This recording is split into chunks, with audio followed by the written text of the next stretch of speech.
I never imagined betrayal could arrive dressed in love, wrapped in vows, and sealed with a kiss.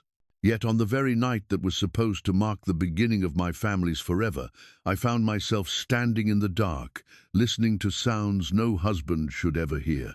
My chest burned with disbelief, my soul split open, and I knew in that moment my life would never be the same again.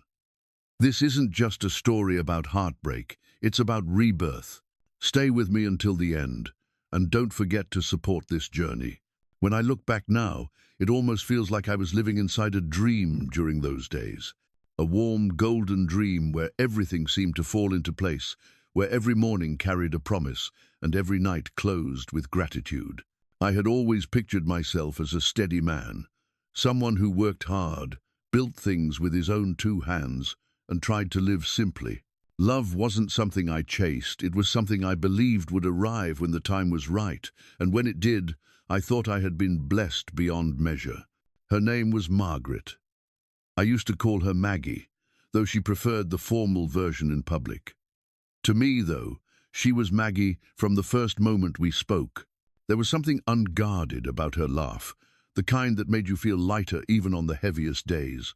I remember the way she walked into my life almost casually, at a neighborhood gathering where I wasn't expecting much of anything.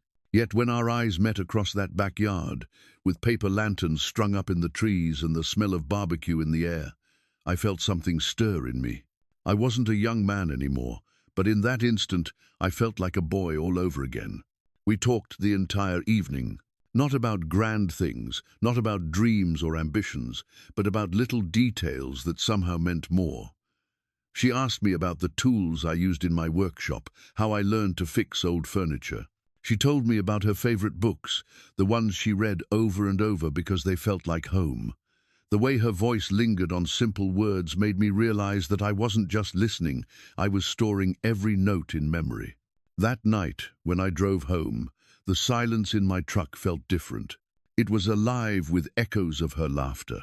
From then on, Maggie became the center of my days.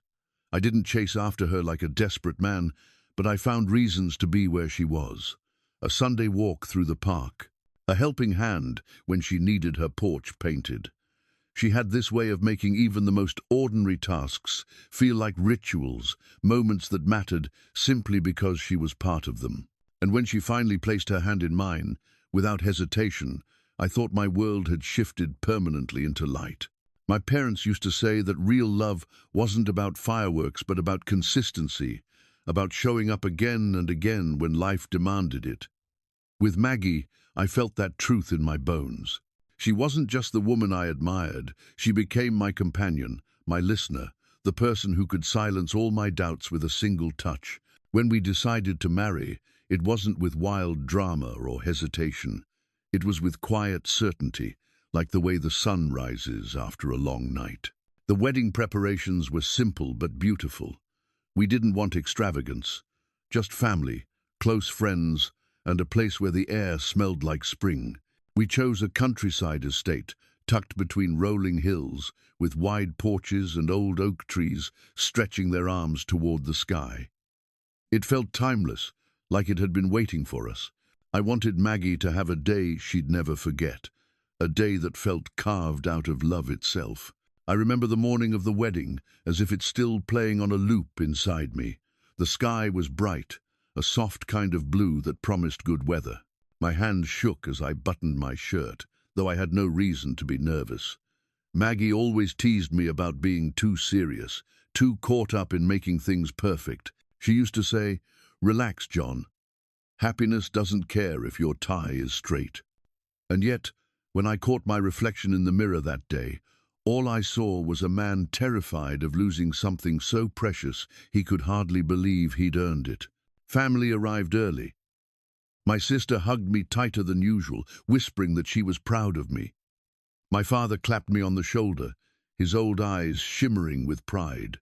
I could see in their faces what they didn't say out loud, that Maggie wasn't just marrying me, she was healing parts of me that no one else could reach.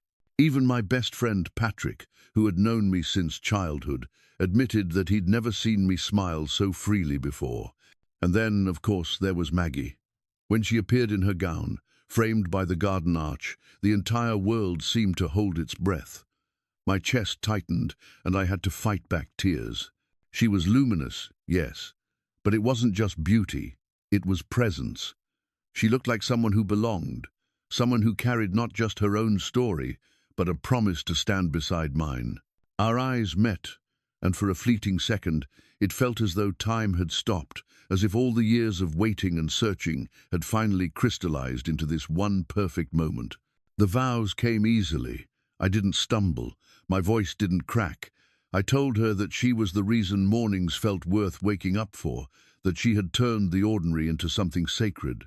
She said she found in me a calm she had never known, a safe harbor in a restless world. When the words "I do" left her lips, I thought I was the luckiest man alive. The applause from our loved ones felt like music, but truthfully, I only heard her voice echoing in my heart. The reception that followed was everything I had hoped for. Laughter filled the air, candles flickered across the tables, and the sound of soft strings carried into the night. My father gave a toast that left most of the guests wiping their eyes. Maggie and I shared glances across the room that only we understood. If anyone had asked me in that moment what perfection looked like, I would have pointed to her. But even amid all the celebration, I remembered noticing a flicker in her gaze I couldn't quite place. A hesitation maybe, or perhaps I was only imagining it. She laughed, she danced, she embraced everyone, but every now and then I caught her eyes drifting away, as if she were listening to something no one else could hear. I brushed it off, convincing myself that I was just reading too much into nerves. After all, weddings could overwhelm anyone. That night, when the guests had retired to their rooms and the estate had fallen quiet under the stars, I carried with me the kind of anticipation a man only feels once in his lifetime. This was supposed to be the beginning, the first chapter of forever. I wanted every detail to be etched in memory, from the scent of her hair to the way her hand would rest against mine in the dark. What I didn't know then was that some beginnings arrive disguised as endings. That night was not what I had imagined. It was the start of a story I never thought would be mine, a story that would test not just my heart, but my very sense of who I was. The suite where Maggie and I were supposed to spend our first night together had been prepared with care. The staff had filled it with white roses, and candles flickered softly on every surface. It smelled like lavender and fresh linen, a combination meant to soothe, but to me it felt almost too perfect, as if the room itself was trying too hard to capture what love should already provide on its own. I remember setting down my jacket, turning toward her, expecting a smile that would match the one on my face. But what I received was something different. Maggie looked tired, not just from the day, but from something I couldn't name. Her hands trembled slightly as she slipped off her earrings, and when I reached to help, she stepped back just enough for me to notice. It wasn't rejection, not exactly, but it wasn't the eager closeness I had dreamed about either. I tried to brush it away, telling myself she simply needed rest. Still, my heart, eager and restless, couldn't help but ache. We spoke little as we changed into more comfortable clothes. I tried to make small jokes, the kind I usually relied on to draw out her laughter, but her responses were faint, distracted. When she finally lay down, she didn't choose the large bed we had decorated with petals. Instead, she drifted toward the smaller twin bed, tucked into the corner, as if it offered her some kind of quiet escape. I stood frozen for a moment, not sure what to say. She whispered something about being too exhausted, that tomorrow we would celebrate properly, and I nodded, though my chest felt hollow. Sleep didn't come easily for me that night. I lay staring at the ceiling, listening to the faint rhythm of her breathing across the room.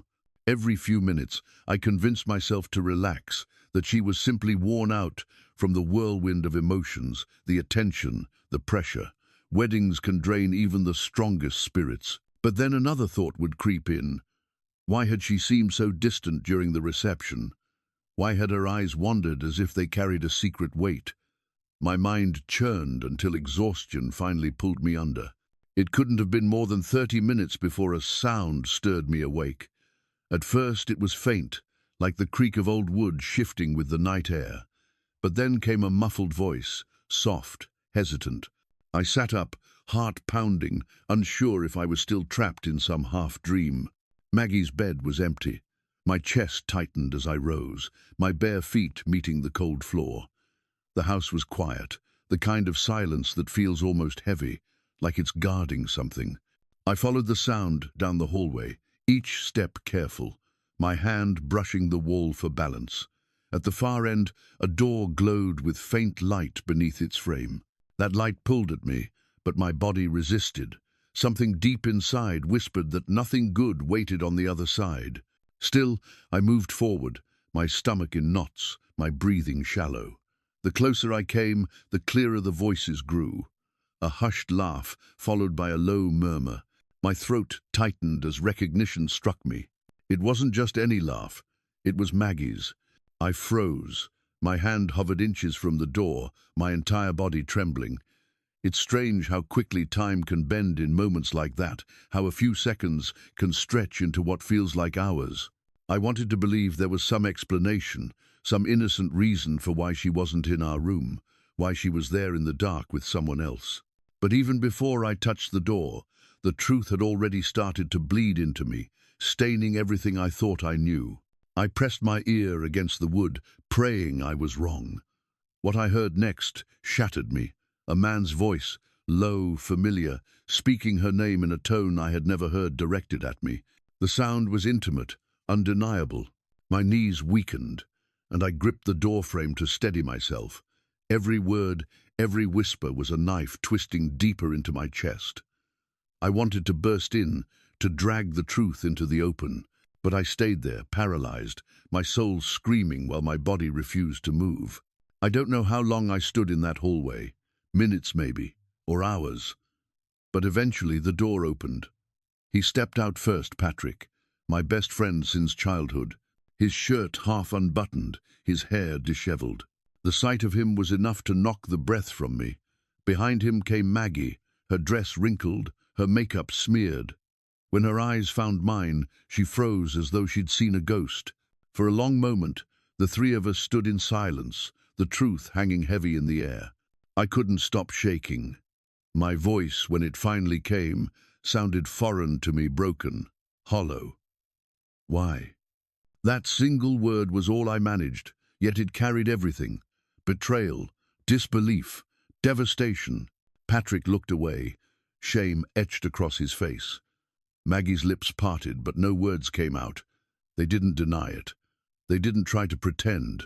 Their silence screamed louder than anything. I stumbled back, unable to hold their gaze, and returned to the suite alone. I gathered my things with trembling hands, still wearing the remnants of the wedding clothes I had chosen so carefully. The candles were still burning, the roses still fresh, mocking me with their perfection. As I walked out into the night, barefoot on the damp grass, I felt the cold bite at my skin, but nothing compared to the frost spreading through my chest.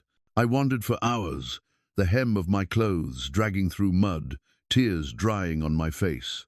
The hills stretched endlessly before me, silent witnesses to my undoing. I thought about the vows, the promises, the laughter that had filled the air only hours before. How quickly love can crumble, how swiftly trust can turn to ashes. By the time dawn painted the sky in pale pink, I was no longer the same man. Something inside me had been torn out, leaving behind an emptiness I didn't know how to fill. When I finally returned to the estate, the world seemed cruelly normal. Birds chirped, the staff prepared breakfast, and laughter drifted from the dining hall. I walked among them like a ghost, unseen and unacknowledged. No one asked where I had been. No one noticed the cracks spreading across my face. Inside, though, I knew I couldn't leave without confronting the truth, without telling everyone what had really happened. The dining hall smelled of coffee and buttered toast when I stepped inside. People were chatting, clinking glasses, and laughing the way families do the morning after a celebration. My mother was pouring tea for my sister. Maggie's relatives clustered near the window, trading cheerful remarks about how beautiful the wedding had been. Everything looked so normal, so untouched, that for a moment I wondered if maybe I had dreamed the entire night. But the ache in my chest told me otherwise. I stood in the doorway watching them, feeling like an intruder in my own life. The voices grew distant, muffled, as though I was standing underwater. My hands shook, my throat tightened, but I forced myself forward. Someone noticed me and called out my name, asking if I had slept well. I didn't answer. Instead, I asked them all, in a voice steadier than I felt, to gather in the main living room. Confusion rippled across their faces, but they obeyed. Chairs scraped against the floor as everyone followed.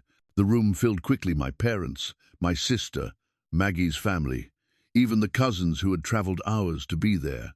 But two people were missing: Maggie and Patrick. Their absence cut sharper than any blade. My father frowned, sensing something was wrong. My mother looked at me with that quiet, worried tenderness only a mother can hold. I took a deep breath, feeling the weight of every eye on me, and began to speak. "I want to thank you all for being here yesterday," I said. My voice was calm, almost too calm, like a man balancing on a thin ledge. It should have been the happiest day of my life, but it wasn't. Murmurs rose around the room. I raised my hand to quiet them. "I have something to tell you, something I can't keep hidden." And for a moment, silence thickened the air. I could hear the ticking of the old clock on the mantel. And then, with every ounce of strength I had, I told them the truth. I told them that on my wedding night, Maggie had left our room, that I had followed the sound of voices, that I had found her with Patrick. My voice cracked only once, but I refused to let tears come. I spoke clearly, with a firmness that surprised even me. Gasps filled the room. My mother pressed her hands to her mouth. My father's jaw tightened, his face dark with anger. Maggie's relatives exchanged horrified looks, whispering among themselves. No one moved, no one spoke. The truth hung heavy, undeniable. "They betrayed me," I said finally, the words tasting like ash. "Last night, on the very night she promised me forever." The silence that followed was unbearable. Some faces turned pale. Others looked away, as if they couldn't bear to meet my eyes. No one dared to deny it. No one suggested I might be mistaken. They knew me too well to think I'd invent something so grave. And then, as if summoned by the very weight of my words, the door opened. Maggie stepped inside, Patrick trailing behind her. Their faces told the entire story, guilt carved deep, shame impossible to hide. Maggie's eyes were red, her hair pulled back hastily, as if she had been crying. Patrick avoided looking at me altogether, his shoulders hunched, his hands shoved deep in his pockets. The room erupted. Voices clashed, some shouting, some demanding answers. My father rose from his seat, his face trembling with rage. My sister whispered, "No, no, this can't be true," though her eyes said she already knew it was. Maggie's mother collapsed into a chair, her hands trembling uncontrollably. I raised my voice above the chaos. "Quiet!" The command startled even me. Slowly the noise subsided. I turned to Maggie, my heart pounding so hard it nearly drowned out my words. "Tell them," I said. "Tell them what you did." She opened her mouth, but no sound came. Tears spilled down her cheeks. Finally she whispered, "I'm sorry." Just 2 words. Empty, fragile, too small to carry the weight of the devastation she had caused. Patrick shifted uncomfortably, his face blotched with shame. "It wasn't supposed to happen," he muttered. His voice cracked. "We didn't mean to hurt you." I laughed bitterly, the sound harsh even to my own ears. "Didn't mean to? On my wedding night, in a house filled with our families, you thought it was the right time to do this?" My voice shook, but my anger gave it strength. "You didn't trip and fall into betrayal. You chose it." Maggie sobbed, reaching out as if to touch me, but I stepped back. The sight of her hand made my stomach turn. "Don't," I said coldly. "Don't come near me." The room felt like it was collapsing in on itself. My parents sat stiff, unable to move. Maggie's relatives whispered in disbelief. Patrick's wife, who had traveled with him, buried her face in her hands, her world unraveling alongside mine. I took another deep breath, forcing myself to stand tall. "I want everyone to hear this," I said firmly. "This marriage is over. I will annul it, and I will never speak to either of them again. Don't ask me to forgive. Don't ask me to reconsider. My dignity is the only thing I have left, and I will not let them take that, too. No. My father stood and came to me, wrapping his arm around my shoulders in a grip that said everything he couldn't put into words. My mother cried softly, though I knew her tears weren't just for me, they were for the son she couldn't protect, for the wound she couldn't heal. Maggie tried again, her voice trembling. Please, John, please, I made a mistake. No, I cut her off, my voice sharper than I intended. A mistake is forgetting an anniversary. A mistake is misplacing your keys. What you did was a choice to betray, a choice to throw everything away. Patrick finally raised his eyes to mine, and for a moment I saw the boy I had once trusted, the friend who had shared childhood adventures, the man who had stood beside me through thick and thin. But that man was gone. What stood before me now was a stranger who had burned our bond to ashes. You were my brother, I said quietly, and you killed that last night. And he flinched, his mouth opening as if to defend himself, but nothing came out. He lowered his head, and in that moment I knew he would never recover my respect. I turned back to the room. This is the last time I will speak of it, I said firmly. From this moment forward, Maggie and Patrick are no longer part of my life. I ask you all to respect that. The room remained silent, heavy with sorrow. No one tried to change my mind. They knew there was nothing left to say. I left the estate that morning with only the clothes on my back. I didn't care about luggage, gifts, or keepsakes. Every item felt poisoned, tainted by the memory of what had been stolen from me. I walked away barefoot, the gravel cutting into my feet, the wind cold against my skin, and yet beneath the pain, a strange calm settled over me. For the first time in hours, I felt like I was breathing freely. Behind me, I heard voices, some calling my name, others crying out in anger or disbelief. But I didn't turn around. I couldn't. To look back would have been to surrender to the ruins, and I was determined, even then, to rise from them. That morning, as the sun climbed higher, I realized that my story had already shifted. It was no longer about a wedding or even about love. It was about survival, about finding out who I was when everything I trusted crumbled to dust. And though my heart ached, I knew I would not let this betrayal define me. The road stretched out before me, empty and silent, as I walked away from the estate. The morning air was cool, damp with the weight of dew, and the gravel bit into my bare feet with each step. But I welcomed the pain. It reminded me that I was still alive, that I hadn't been completely consumed by the hollowness inside me. Behind me, laughter and conversations from the house carried faintly on the breeze, as though nothing had happened. It was unbearable to think that life could move on so quickly, so easily, while I felt like mine had ended. I didn't know where I was going. I just kept moving, letting the road pull me farther from the place that had become a graveyard for everything I once believed. My wedding clothes, wrinkled and stained, clung to my body like a cruel costume. Each step was heavy, as though I carried not only my own weight, but also the shattered pieces of trust and love that no longer belonged to me. At some point, I reached a bench by the roadside. I sank down, burying my face in my hands. The image of Maggie's eyes when she saw me standing at that door replayed endlessly: shock, guilt, maybe even fear, but never love. And Patrick, my so-called brother, looking at the floor as though it might swallow him whole. Those images carved themselves into me, impossible to erase. I stayed there for hours, it seemed, watching the world go about its business. Cars passed in the distance. Birds chirped in the trees. A farmer guided his tractor across a field nearby. The world didn't pause for my pain, didn't acknowledge that my life had been torn apart.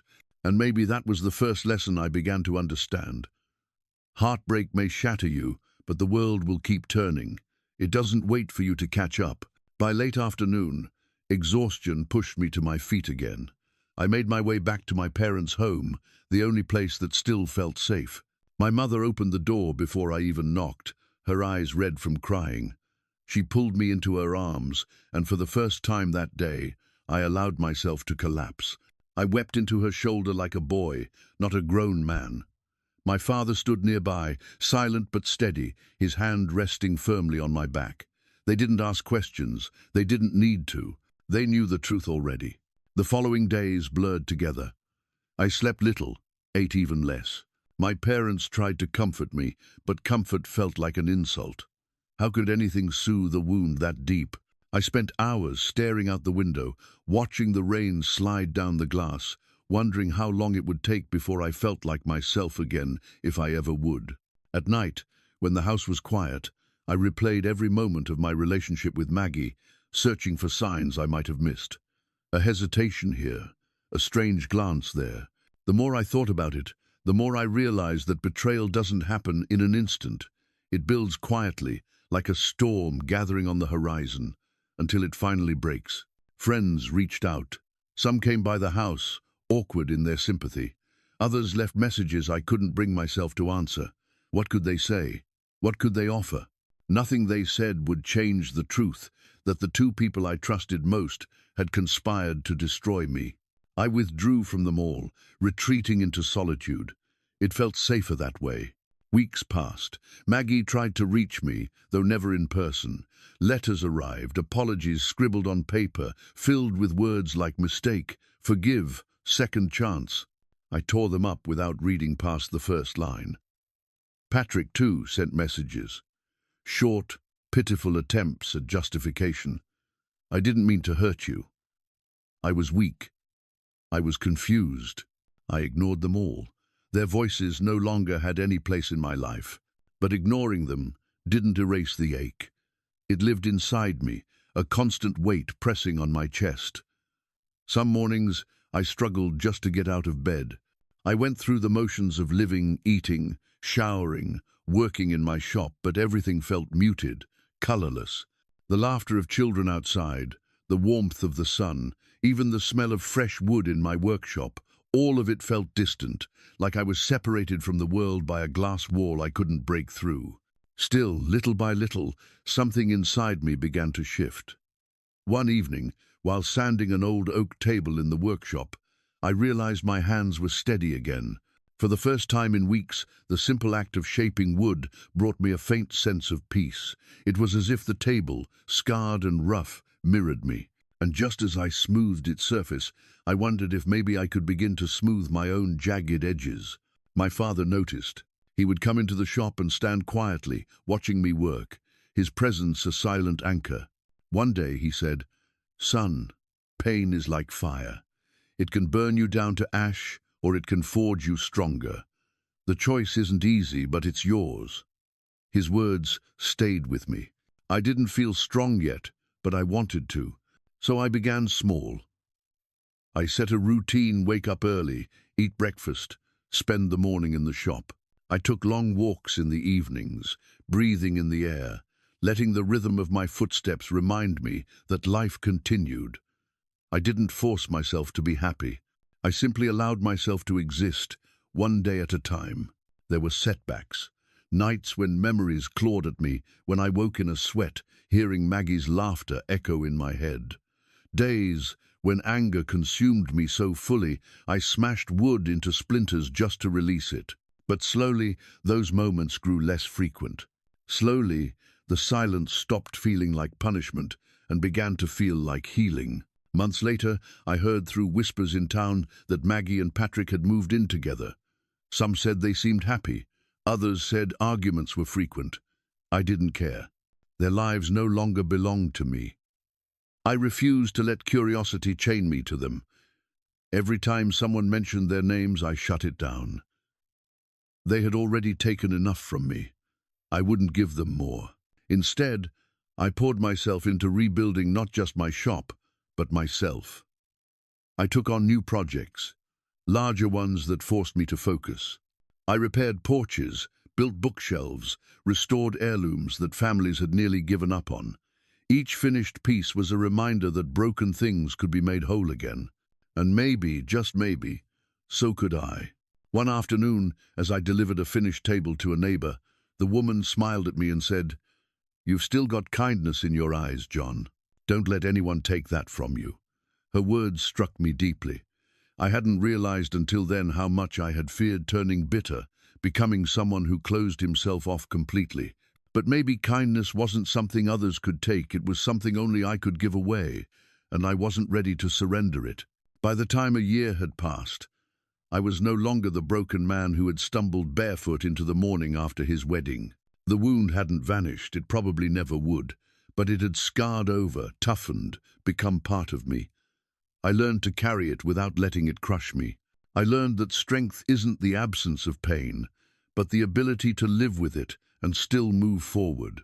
By the second year after that night, my life had taken on a rhythm I hadn't thought possible.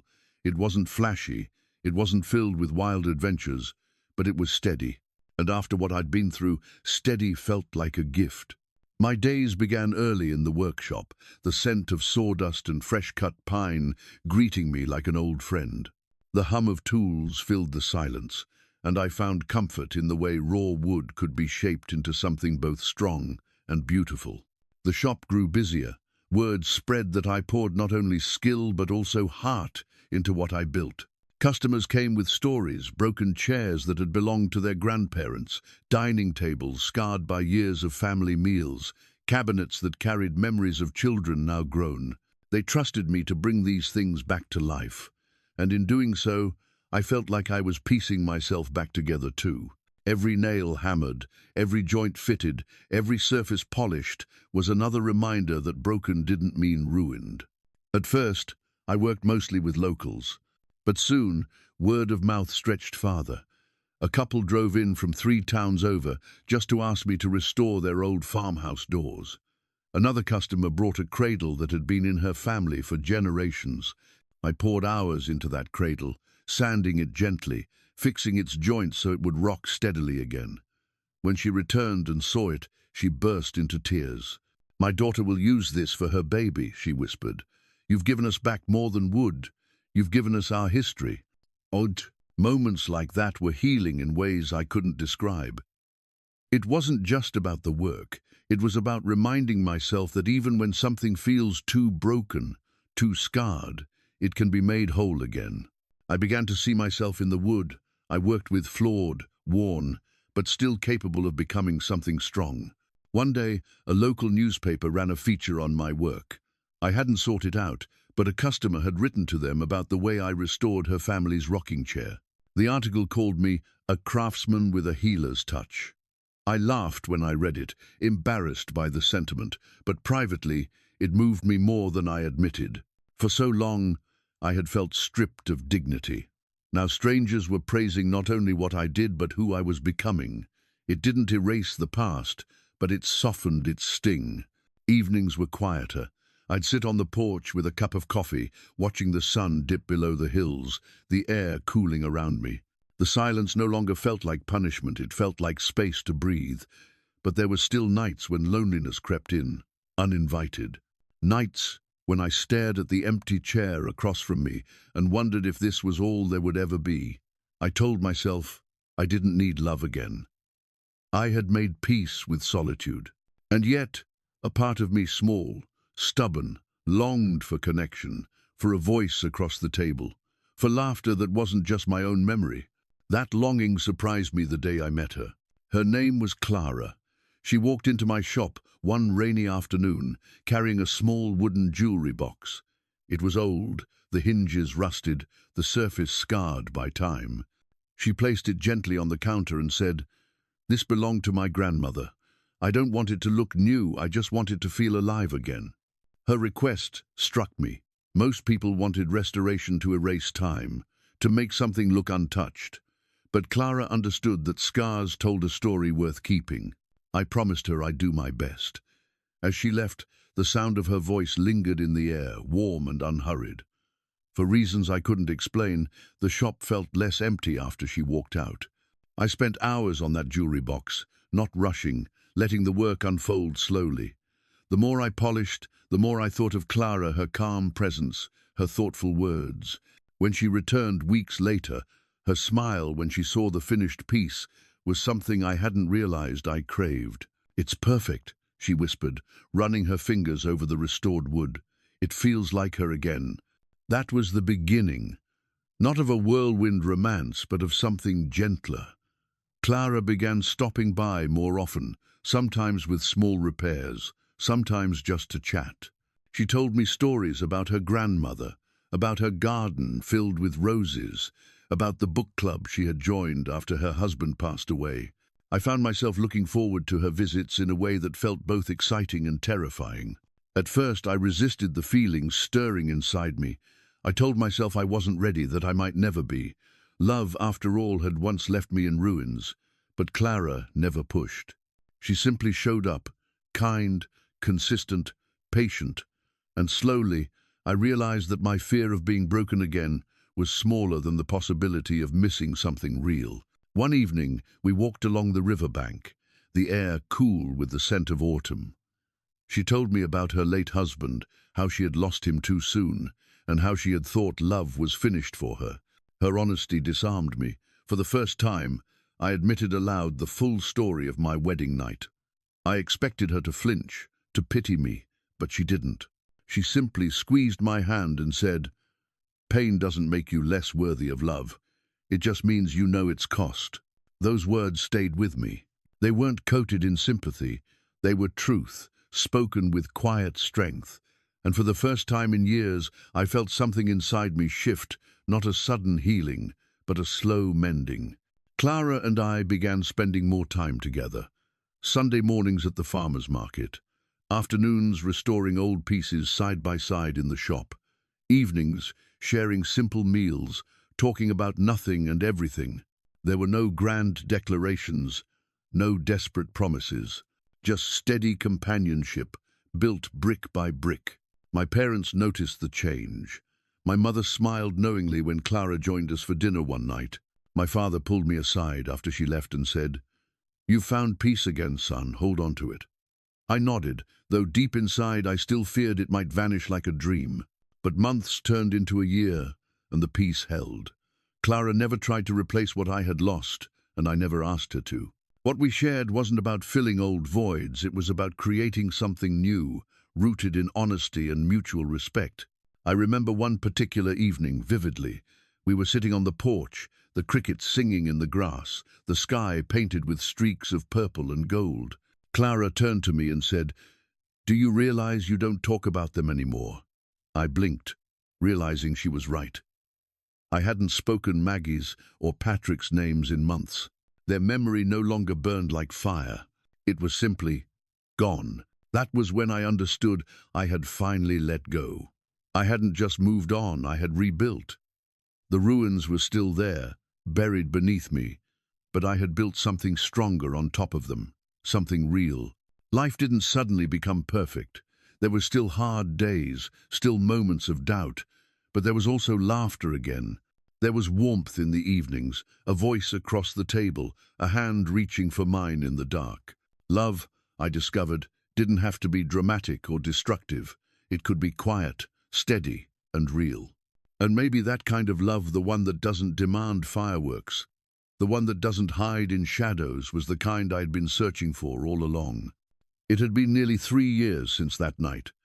3 long years of learning how to live again, of turning wounds into scars, of finding peace in places I never thought I would. Life with Clara had become a gentle rhythm, shared dinners, long conversations, evenings on the porch where silence didn't feel empty but full. My workshop thrived, my parents' health held steady, and for once, I felt grounded. I wasn't waiting for the next storm. I was simply living. And then one afternoon, the past came knocking. Literally. I had just finished sanding the frame of a rocking chair when I heard the chime of the shop door. Wiping my hands on a rag, I turned and froze.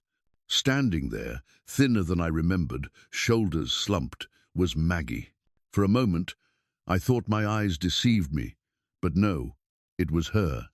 Her hair was darker now, cut shorter. Her clothes hung loosely, as though she had lost more than weight. But it was her eyes that struck me most. They no longer carried the sparkle I once fell for. Instead, they were tired, hollow, searching. "John," she whispered. My name sounded strange on her lips, as though it had been buried under years of silence. I stood still, my chest tightening, though not with the same pain I once knew. This time, it was something different.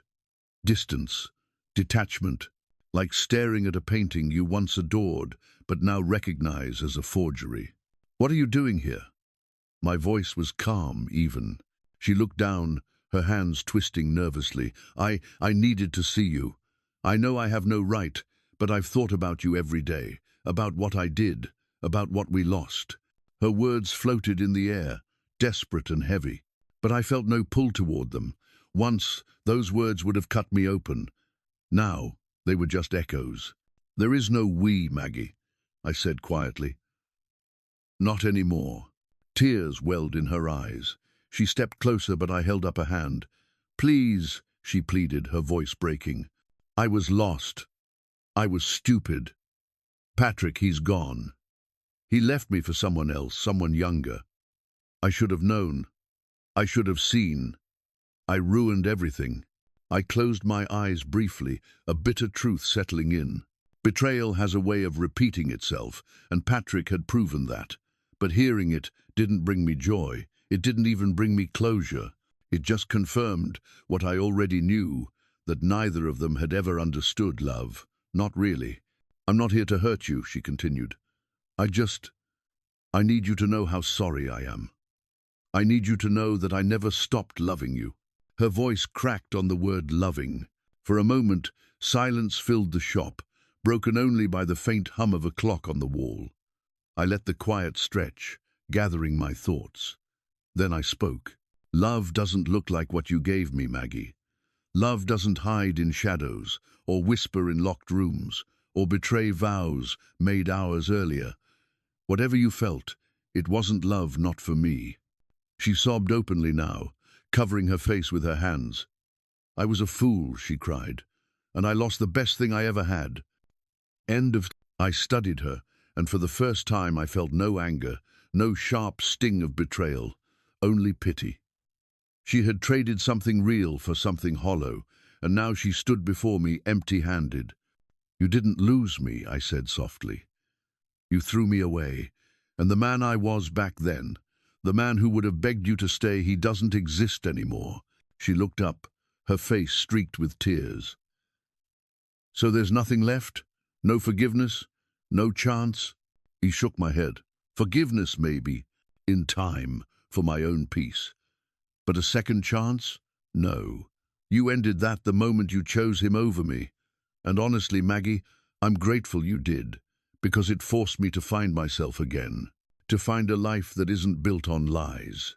As if on cue, the shop door opened again. Clara stepped inside, holding a small bag of groceries. She stopped when she saw Maggie, her eyes narrowing slightly, but she didn't speak. She simply walked over to me, placing a gentle hand on my arm. That single gesture said everything. It said I wasn't alone, that I didn't have to fight ghosts anymore. Maggie's eyes darted between us, realization dawning. "This is her," she whispered. "This is who you're with now." "Yes," I said firmly. "This is Clara. She's the reason I remembered what peace feels like."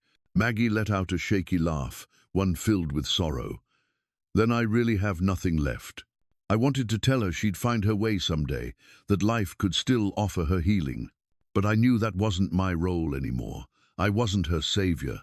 I wasn't her refuge. I was simply the man she had once destroyed, who had learned to rebuild without her. "You should go," I said gently. For a moment, she lingered, as though hoping I'd change my mind. But when she saw the calm resolve in my eyes, she nodded, wiped her tears, and walked out. The door closed softly behind her, leaving only silence. Clara squeezed my arm. "Are you okay?" I exhaled slowly, realizing how steady my heartbeat was. "Yes," I said, surprising myself with the truth. "I am." We stood together in the quiet shop, the scent of sawdust hanging in the air, the afternoon light streaming through the window. I felt lighter than I had in years, as if a weight I didn't even know I still carried had finally been set down. Later that evening, as Clara and I sat on the porch, I thought about what had just happened, about Maggie's tears, her regret, her desperation. And I realized something important. Closure doesn't come from the person who hurt you begging for forgiveness. It comes from knowing you no longer need it. I didn't need Maggie's apology. I didn't need her regret. I had already built a life without her, one rooted in honesty and peace. That was enough, more than enough. As the sky darkened and the stars appeared, Clara leaned her head against my shoulder. "You did well today," she said softly. I smiled, the kind of smile that came not from victory but from freedom. "For the first time in a long time," I told her, "I feel like I've truly closed the door." And with that, I finally understood the real triumph wasn't in confronting the past. It was in no longer being defined by it. When I look back on everything I endured, the vows that turned to ashes, the betrayal that nearly broke me, the long nights filled with silence, I realized something I never thought I would. None of it destroyed me. It reshaped me.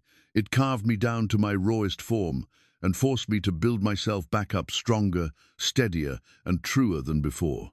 For a long time, I thought my worth was tied to how others treated me. When Maggie and Patrick betrayed me, I believed it meant I wasn't enough, that somehow I had failed. But standing here now, years later, I know the truth. Their betrayal didn't diminish me. It revealed them, and what I've built since, the peace, the love, the life I share with Clara, came because I finally chose to value myself first. If there's one thing I want you to take from my story, it's this. You are not defined by who leaves you, by who betrays you, or by who fails to see your worth. You are defined by what you choose to do with the pain. You can let it harden you, or you can let it shape you into someone stronger. Brokenness is not the end. It's the beginning of becoming. Love doesn't always come wrapped in fireworks or grand gestures. Sometimes real love is quiet. It's steady. It's in the hand that reaches for yours when words aren't enough. It's in the silence that feels safe, not empty. And before you can share that kind of love with someone else, you must learn to hold it for yourself, respect yourself, protect your dignity. Never beg for affection that should be freely given.